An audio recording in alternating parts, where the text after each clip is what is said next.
Hey everybody, welcome back. This lesson is about the cerebrum and cerebellum of the brain as seen in CT imaging. This is a sagittal reformation of the brain. In the graphic in the lower left side of the image, you can see this image is mid-sagittal. This image is also reconstructed in the standard algorithm.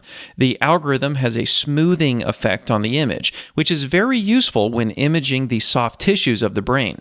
There is a decrease in spatial resolution, but also a decrease in image noise. We've also displayed this image in the standard windowing technique for looking at the brain. That's about 80 window width and 30 window level. The frontal lobe is the most anterior aspect of the cerebrum. The frontal lobes are positioned below the frontal bone. The parietal lobe is the middle segment of the cerebrum. The parietal lobes are below the parietal bones. The frontal lobe is separated from the parietal lobes by the central fissures on each side of the brain. The structure is also called the central sulcus or the sulcus or fissure of Rolando. The occipital lobe is the most posterior segment of the cerebrum. Finally, we can also see the cerebellum at the base of the brain. Take note of some of the other prominent structures. The brainstem is positioned here in the center of the brain. The brainstem is the conduit between the cerebral cortex, the cerebellum, and the spinal cord. This part of the brainstem is called the pons. The brainstem leaves the cranium and becomes the spinal cord. This structure on the floor of the cerebrum is called the corpus callosum. The corpus callosum connects the right and left cerebral hemispheres here at the midline of the brain. Moving laterally, we see most of the same structures. This image is slightly left of mid-sagittal. The frontal lobe is again seen as the most anterior aspect of the cerebrum. The parietal lobe is still the middle segment of the cerebrum. The frontal lobe is separated from the parietal lobe by the central fissure on both sides of the brain. The occipital lobe is the most posterior segment of the cerebrum. Again, the occipital lobes and all of the lobes are positioned basically below their corresponding cranial bone. Finally, we can also see the cerebellum at the base of the brain. Moving laterally, still in the sagittal plane. This is a good place to demonstrate the difference between the gray matter and white matter of the brain. The surface of the cerebrum, called the cerebral cortex, is composed primarily of gray matter. Gray matter contains the cell bodies of the neurons that make up the nervous system. Gray matter is relatively dense, which is why it actually appears brighter in CT imaging of the brain. There are other concentrations of gray matter throughout the brain, especially the nuclei of the basal ganglia. Most of the rest of the brain is composed of white matter. White matter contains myelinated nerve fibers or axons. Myelin is a fatty substance, which is relatively low density, and therefore appears darker in CT imaging. The terms gray and white describe the physical appearance of these tissue types in a dissected brain. In CT images, the actual color is reversed, which I know is a little confusing.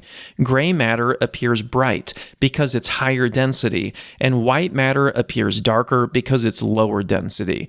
A healthy brain should have an obvious distinction between gray matter and white matter. Moving laterally in the sagittal plane. This image is on the far lateral edge of the brain. The frontal lobe is the most anterior aspect of the cerebrum positioned below the frontal bone.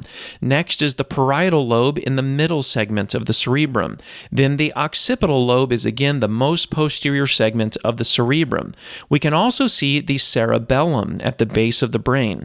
Now we can also see the temporal lobe of the left hemisphere of the brain.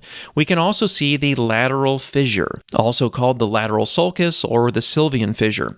This fissure separates the frontal and parietal lobes from the temporal lobe of the cerebrum on each side of the brain.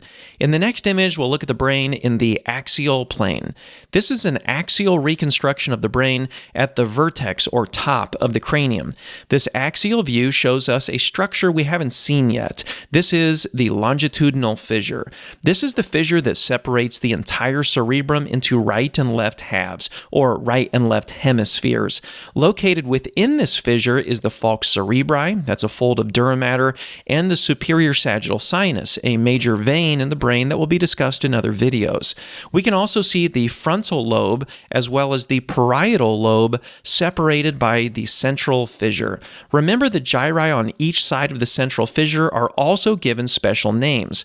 The precentral gyrus is anterior to the central fissure, and the postcentral gyrus is posterior to the central fissure. Moving inferiorly in the brain, the frontal lobe is the most anterior aspect of the cerebrum. We can still see the parietal lobe in the middle segment of the cerebrum, and the occipital lobe is the most posterior segment of the cerebrum. We're not yet low enough in the cranium to see the temporal lobes. However, we can see the longitudinal fissure. Again, this is the fissure that separates the entire cerebrum into right and left hemispheres. We should also note these large dark structures. These are the lateral ventricles, considered the first and second ventricles. The lateral ventricles are the largest cerebrospinal fluid reservoirs in the brain. They appear dark because cerebrospinal fluid, abbreviated CSF, is lower density than the rest of the brain, moving inferiorly in the axial plane. The lower half of the brain begins to look very different. We can still see the frontal lobe on the anterior side of the cerebrum.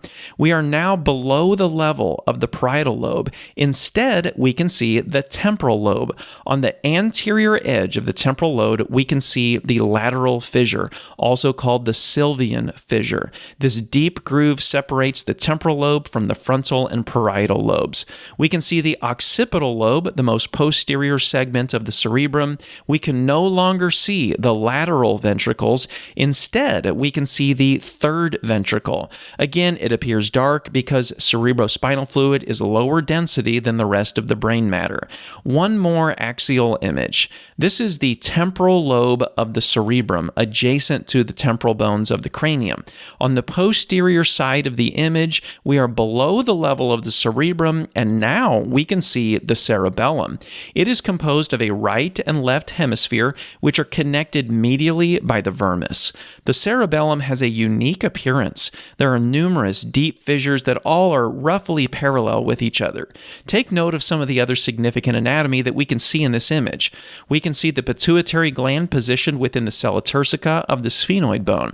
We can see the basilar artery ascending at the center of the brain. It helps to supply the circle of Willis.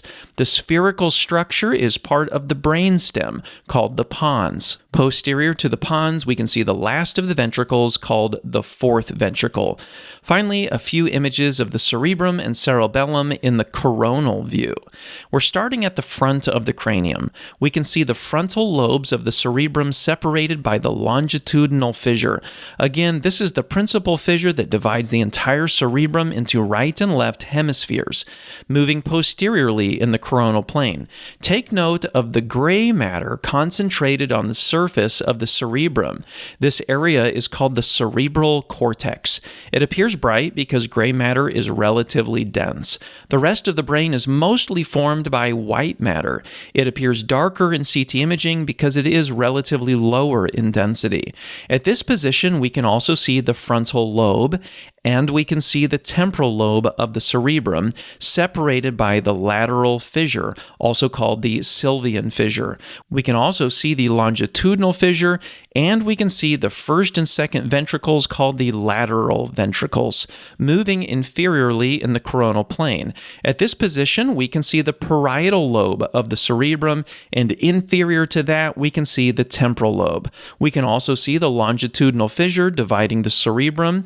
We can see the first and second ventricles called the lateral ventricles. Finally, this is the brainstem, specifically that spherical shaped structure called the pons. One more coronal image. We're at the back of the cerebrum where we can see the parietal lobe and the occipital lobes of the cerebrum.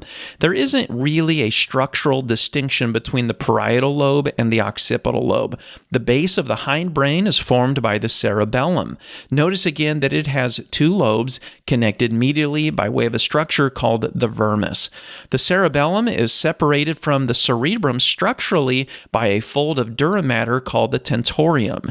In this view, we can also see, once again, the longitudinal fissure, and we can see the posterior horns of the lateral ventricles. Thanks for watching. This has been a review of the cerebrum and cerebellum as visualized in CT imaging.